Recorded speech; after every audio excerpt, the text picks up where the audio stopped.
Good morning student, मैं योगेश गोस्वामी फिर हाजिर हूँ एक नए टॉपिक के साथ। स्टूडेंट, आज हम क्लास 11th का इनऑर्गेनिक केमिस्ट्री पार्ट फर्स्ट का unit first some basic concept of chemistry के बारे में डिस्कस करेंगे।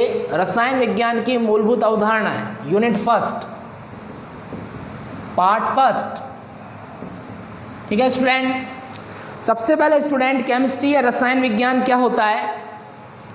रसायन विज्ञान साइंस की एक ऐसी ब्रांच है जिसमें हम पदार्थ की रासायनिक संरचना, उसके गुणधर्म और उसके रूपांतरण के बारे में डिस्कस करते हैं। ठीक है स्टूडेंट, साइंस की एक ऐसी ब्रांच जिसमें पदार्थ की रासायनिक संरचना, स्ट्रक्चर, उसके रासायनिक गुणधर्म और उसका परस्पर रूपांतरण का हम अध्ययन करते हैं, उसे रसायन विज्ञान कहते हैं। ठीक है स्टूडेंट, केमिस्ट्री को science of atoms and molecules भी कहते हैं क्योंकि हम इसमें एटम्स और मॉलिक्यूल्स के बारे में डिस्कस करते हैं। ठीक है स्टूडेंट, सबसे पहले अब जो केमिस्ट्री है, केमिस्ट्री का जो फील्ड है बहुत बड़ा फील्ड है क्योंकि जहाँ भी नज़र डालो वहाँ इस केमिस्ट्री का इम्पोर्टेंस नज़र आता है स्टूडेंट। ठीक है, field of agriculture, field of medical science, ठीक है स्टूडेंट, किसी भी फील्ड में, इंडस्ट्रियल एरिया, ठीक है, हर चीज़ में केमिस्ट्री का इम्पोर्टेंस नज़र आता है।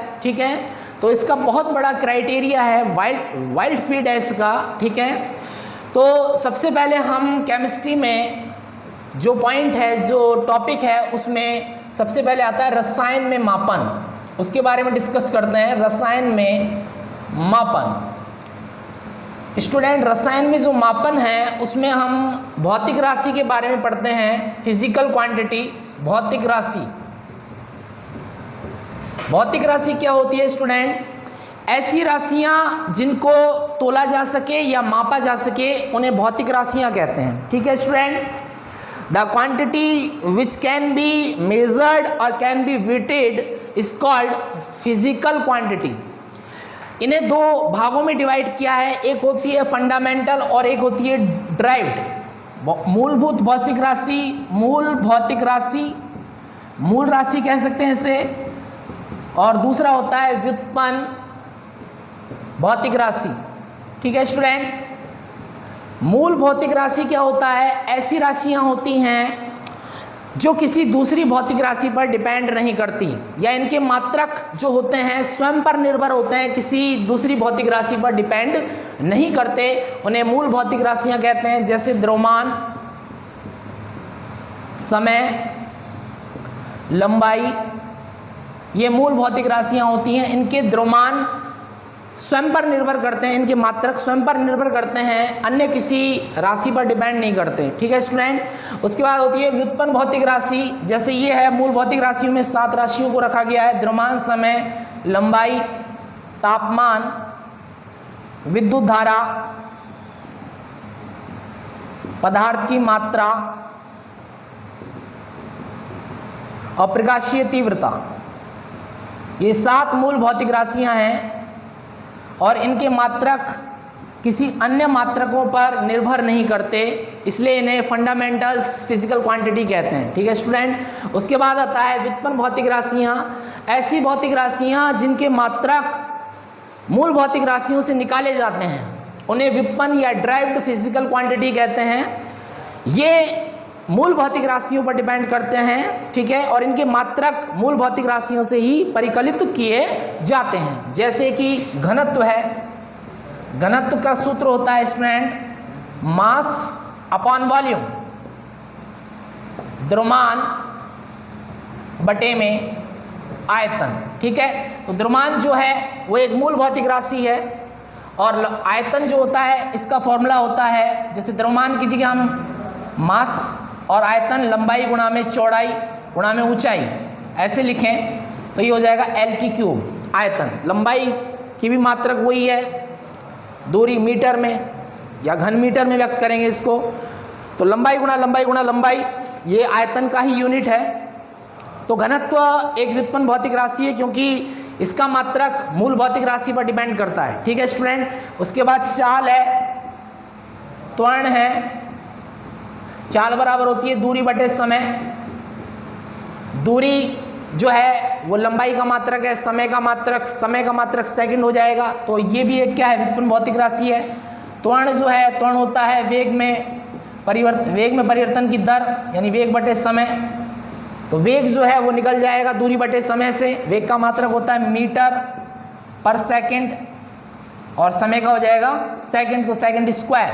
ठीक है स्टूडेंट, तो ये सारी राशियां जिनके मात्रक मूल भौतिक राशियों से निकाले जाते हैं उन्हें व्युत्पन्न भौतिक राशि कहते हैं। ठीक है स्टूडेंट, चाल एक व्युत्पन्न भौतिक राशि है क्योंकि चाल का सूत्र है दूरी बटे समय। या वेग होता है, वेग सदिश होता है, सदिश राशि होती है क्योंकि ये दिशा परिमाण के साथ साथ दिशा का भी बोध कराती है। और चाल एक अदिश राशि है, ये परिमाण का ही बोध कराती है, दिशा का बोध नहीं कराती। ठीक है स्टूडेंट, त्वरण होता है वेग बटे समय। वेग का मात्रक मीटर पर सेकंड होता है, समय नीचे आ गया सेकंड, तो सेकंड स्क्वायर हो गया।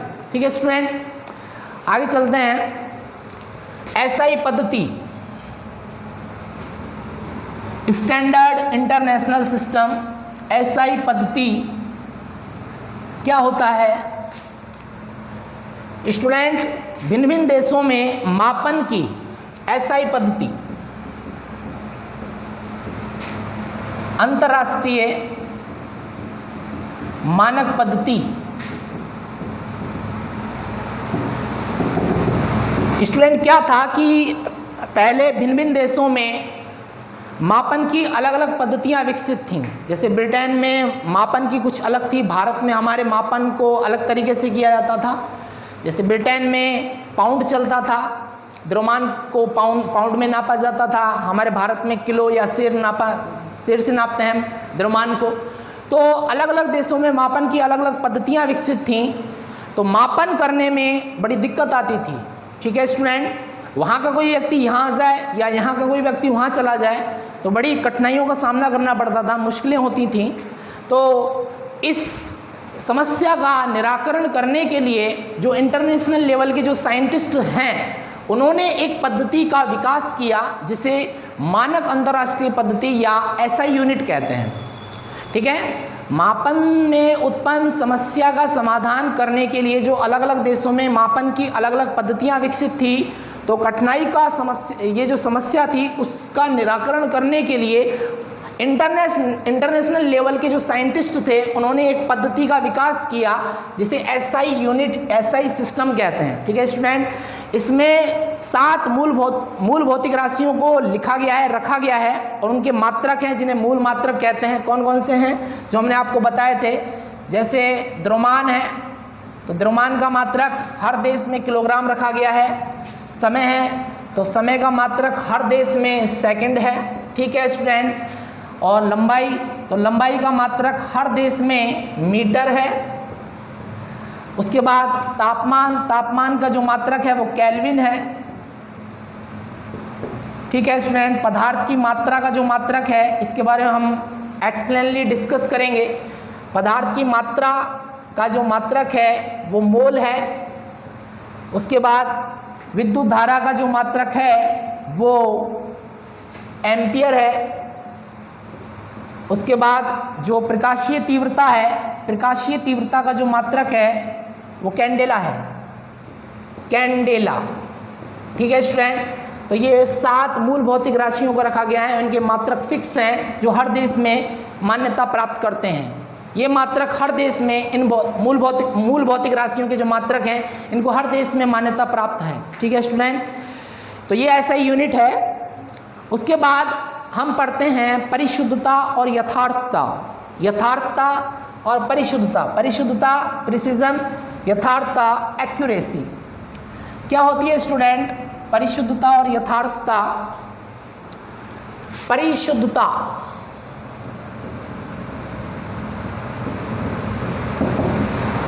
स्टूडेंट क्या डेफिनेशन है? किसी मापन के समान मापन से प्राप्त, किसी भौतिक राशि के समान मापन से प्राप्त अलग अलग परिणामों में समरूपता को व्यक्त करना ही परिशुद्धता कहलाता है। दोबारा सुने स्टूडेंट, किसी भौतिक राशि के समान मापन से प्राप्त अलग अलग परिणामों में समरूपता को व्यक्त करना ही परिशुद्धता कहलाता है। कैसे? जैसे मान लो किसी भी धातु के टुकड़े का वेट जो है धातु के टुकड़े का जो एग्जैक्ट वेट है वो है 6.630 ग्राम। ठीक है स्टूडेंट। अब 3 स्टूडेंट हैं ए, बी और सी। इन्होंने इसको डिजिटल वेट मशीन से वेट किया। ए ने भी 3 रीडिंग ली, 3 बार वेट किया, बी ने भी 3 बार रीडिंग किया और सी ने भी 3 बार वेट किया। तो पहले स्टूडेंट परिशुद्धता और एक होती है यथार्थता, पहले इसको समझ लेते हैं, फिर इसको एग्जाम्पल से समझाएंगे। परिशुद्धता किसी भौतिक राशि के समान मापन से प्राप्त अलग अलग परिणामों में समरूपता को व्यक्त करना ही परिशुद्धता कहलाती है। उसके बाद आता है यथार्थता। यथार्थता क्या होता है स्टूडेंट? एक्यूरेसी, कि किसी भौतिक राशि का जो वास्तविक मान है, किसी भौतिक राशि का जो एक एग्जैक्ट जो भौतिक राशि की जो का मापन करने पर जो हमें रिजल्ट प्राप्त हुआ है उसका वास्तविक मान से सामीप्य दर्शाना। किसी भौतिक राशि का मापन करने पर जो हमें परिणाम प्राप्त हुआ उसका वास्तविक मान से सामीप्य या समीपता प्रदर्शित करना ही यथार्थता कहलाती है। ठीक है स्टूडेंट। हम परिशुद्धता और यथार्थता को एक एग्जाम्पल से समझते हैं। जैसे धातु के टुकड़े का वेट है, एक स्टूडेंट ने इसकी 3 रीडिंग ली हैं, 0.612, 0.618 और 0.624। ठीक है स्टूडेंट। दूसरे बी स्टूडेंट ने इसकी 3 रीडिंग ली, 0.628, 0.629 और 0.628, 29 यहाँ ले लेते हैं, 27 ले लेते हैं, 0.627, 0.628 और 0.629 ग्राम। सी ने इसकी 3 रीडिंग ली हैं, 0.628, 0.629 और 0.630। ठीक है स्टूडेंट। ये 3 रीडिंग ली हैं सी स्टूडेंट ने। अब स्टूडेंट हमने परिशुद्धता के बारे में बताया था, किसी भौतिक राशि के समान मापन से प्राप्त, किसी भौतिक राशि के मापन में जो रिजल्ट प्राप्त हो रहे हैं उनकी आपस में निकटता है। अगर निकटता हो आपस में तो वो परिशुद्ध मापन कहलाएगा। अगर ये आपस में ही क्लोजनेस शो कर रहे हैं, अगर आपस में ही क्लोजनेस या नियरनेस शो कर रहे हैं तो ये परिशुद्ध मापन होगा। जैसे 0.612, 0.618 और 0.624 ये आपस में पास पास नहीं है, निकटता व्यक्त नहीं कर रहे, तो ये ना तो परिशुद्ध है और ना ही यथार्थ है, क्योंकि बहुत गैप हो गया 0.612, 0.618, 0.624। तो ये मापन ना तो परिशुद्ध है और ना ही यथार्थ है। ठीक है स्टूडेंट। ये ना तो परिशुद्ध है, ना तो परिशुद्ध है और ना ही यथार्थ है, क्योंकि ये निकटता, ये परस्पर निकटता शो नहीं कर रहे। उसके बाद बी, एग्जैक्ट जो रियल वैल्यू है, जो वास्तविक मान है, वो तो धातु के टुकड़े का वास्तविक मान 0.630 है। अब ये जो बी ने जो रीडिंग ली है 3, 0.627, 28, 29, तो ये आपस में क्या है? निकटता व्यक्त कर रहे हैं, क्लोजनेस व्यक्त कर रहे हैं, इसलिए ये परिशुद्ध है लेकिन यथार्थ नहीं है, क्योंकि कोई भी रीडिंग वास्तविक मान से सामीप्य या समानता प्रदर्शित नहीं कर रही। इनमें से कोई भी रीडिंग ऐसी नहीं है जो 0.630 से समानता प्रदर्शित करे। तो ये निकट तो हैं, क्लॉज हैं एक दूसरे के, लेकिन यथार्थ मान से समानता प्रदर्शित नहीं कर रहे, तो ये परिशुद्ध है लेकिन यथार्थ नहीं। परिशुद्ध है ये मान, परिशुद्ध है, यथार्थ नहीं। ठीक है स्टूडेंट। इसके बाद सी स्टूडेंट ने जो 3 रीडिंग ली है धातु के टुकड़े की, वो आ रहा है 0.628 आ रहा है एक बार वेट, एक बार 0.629 और 30।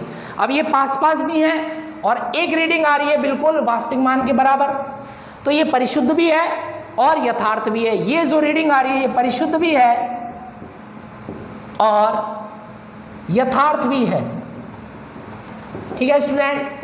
तो परिशुद्धता का मतलब, तो अगर जो रीडिंग प्राप्त हो रही है भौतिक राशि के भिन्न भिन्न मापन से प्राप्त जो अलग अलग परिणाम हैं उनमें अगर निकटता व्यक्त होती है तो वो परिशुद्ध है, और अगर भौतिक राशि के समान मापन से प्राप्त जो परिणाम हैं उनमें अगर वास्तविक मान से समीपता या समानता प्रदर्शित हो रही है तो वो मापन यथार्थ मापन कहलाएगा। ठीक है स्टूडेंट।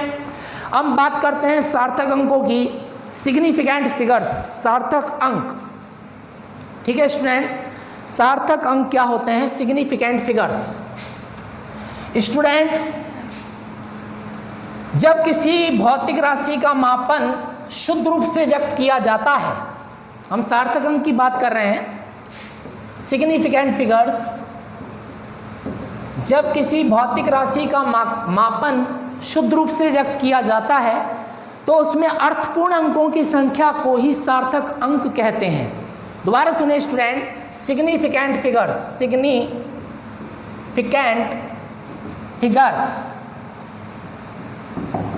जब किसी भौतिक राशि का मापन शुद्ध रूप से व्यक्त किया जाता है तो उसमें अर्थपूर्ण अंकों की संख्या, मीनिंगफुल फिगर्स जो होंगे वही सार्थक अंक कहलाते हैं। ठीक है स्टूडेंट, इसके कुछ नियम हैं, सार्थक अंक ज्ञात करने के कुछ नियम है। पहला नियम है कि सभी अशून्य अंक सार्थक कहलाते हैं।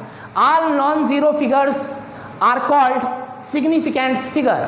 ठीक है, जितने भी अशून्य अंक हैं शून्य के अलावा वो सारे सार्थक होते हैं स्टूडेंट, जैसे 0.87, 0.56। ठीक है, तो इनमें सार्थक अंक कितने हैं? नॉन जीरो फिगर्स कौन है? 8 और 7 है, तो 2 है इसमें सार्थक अंक। इसमें सार्थक अंक कितने हैं? 2 हैं। 0.675 में सार्थक अंक कितने हैं?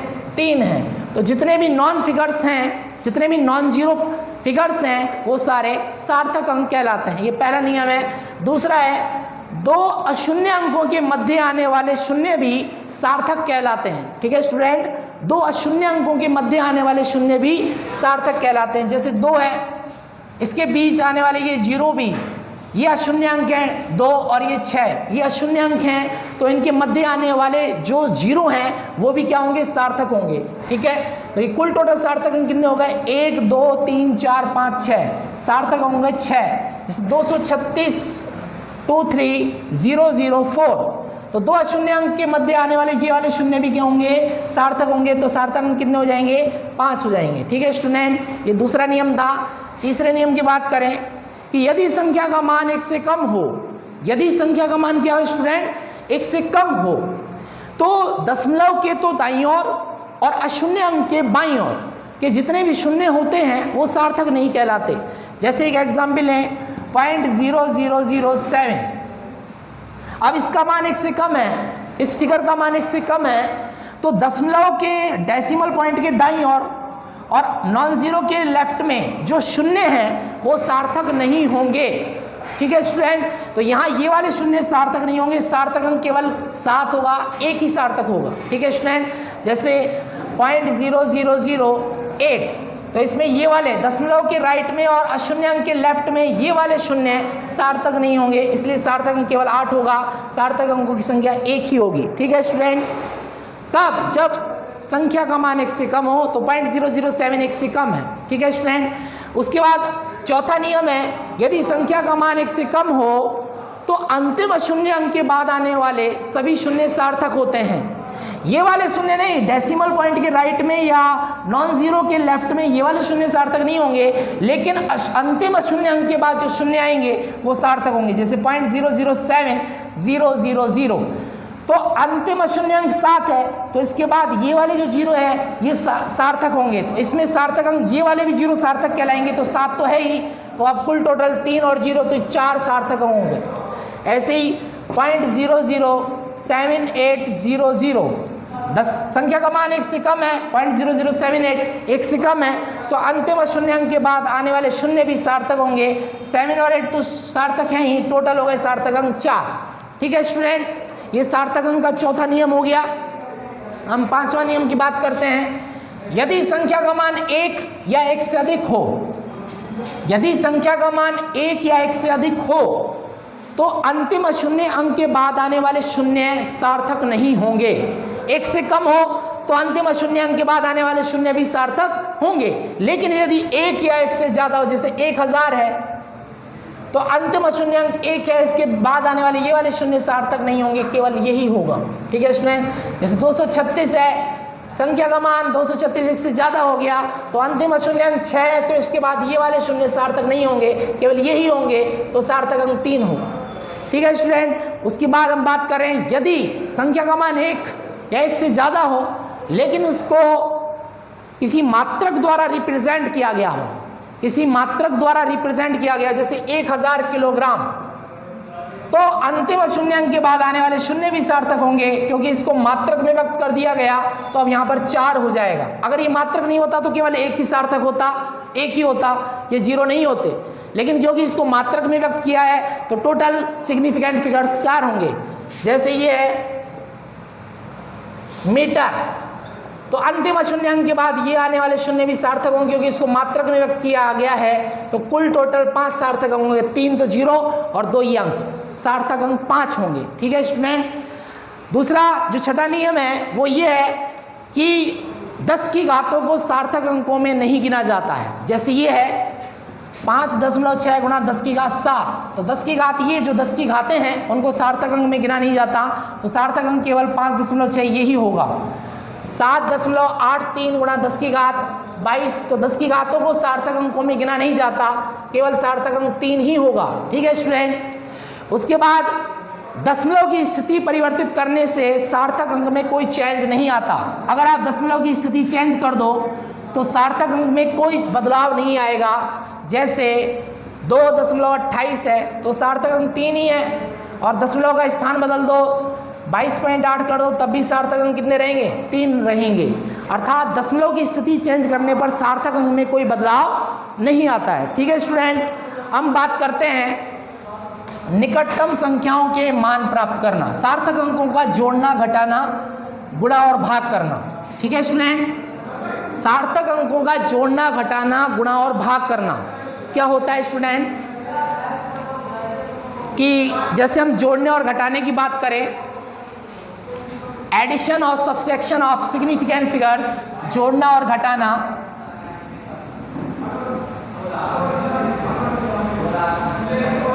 एडिशन और सब्सट्रैक्शन ऑफ सिग्निफिकेंट फिगर्स, जोड़ना और घटाना सार्थक अंकों का। तो जब 2 या 2 से अधिक अंकों को जोड़ा या घटाया जाता है तो प्राप्त परिणामी संख्या में उतने ही सार्थक अंक रखे जाते हैं जितने कि न्यूनतम सार्थक अंक वाली संख्या में रहे हों। दोबारा सुने स्टूडेंट, नियम जोड़ने और घटाने का और गुणा और भाग का भी यही नियम है कि जब 2 या 2 से अधिक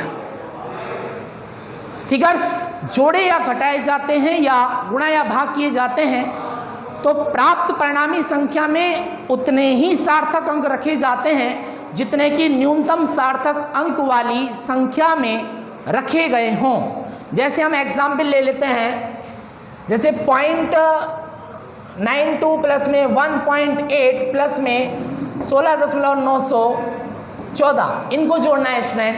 तो इसमें सार्थक अंक 2 हैं, दशमलव के बाद 2, इसमें सार्थक अंक दशमलव के बाद 1 है और इसमें दशमलव के बाद 3 है। तो न्यूनतम कितने हैं? दशमलव के बाद 1 है। तो इनका टोटल जो हम करेंगे उसका जो परिणामी संख्या प्राप्त होगी उसमें हमें दशमलव के बाद 1 ही अंक रखना है।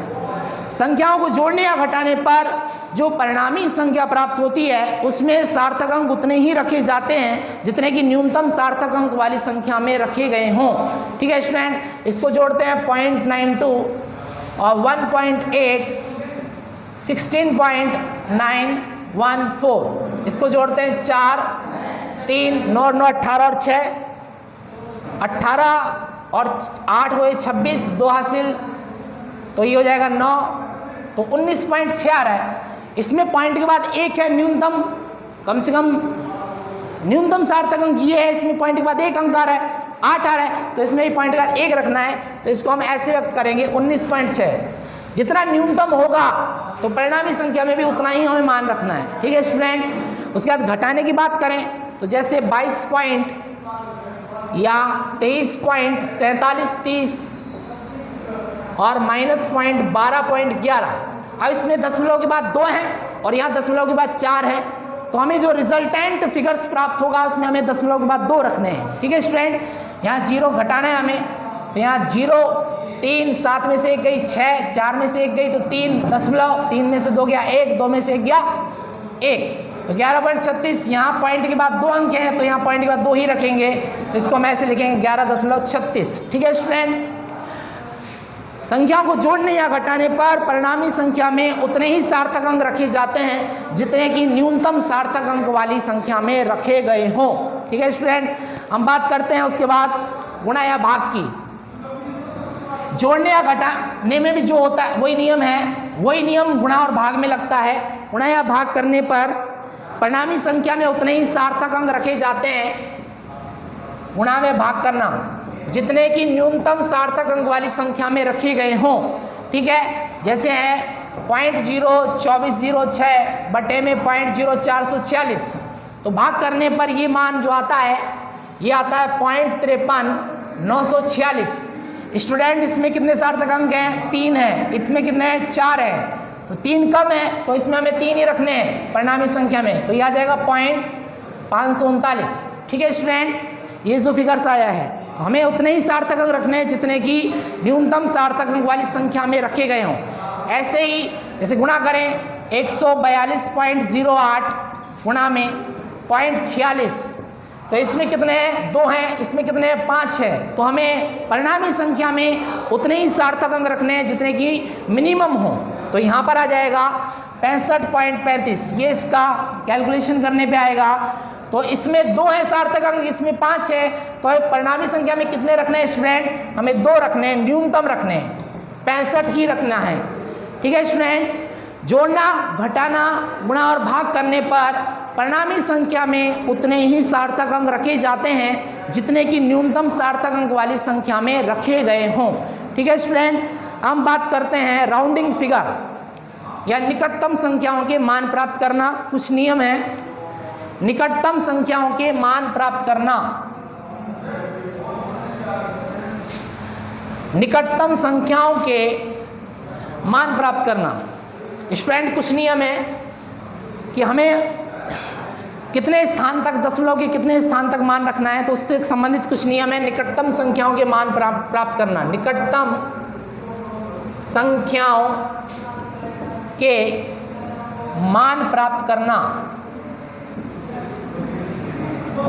पहला नियम है, यदि हटाया जाने वाला अंक 5 हो, यदि हटाया जाने वाला अंक 5 से अधिक हो तो उससे पहले वाले अंक में 1 की वृद्धि कर दी जाती है। जैसे 36.768 है स्टूडेंट, हमें 3 अंकों तक लिखना है इसे। 36.768 को हमें 3 अंकों तक लिखना है या दशमलव के एक स्थान तक लिखना है।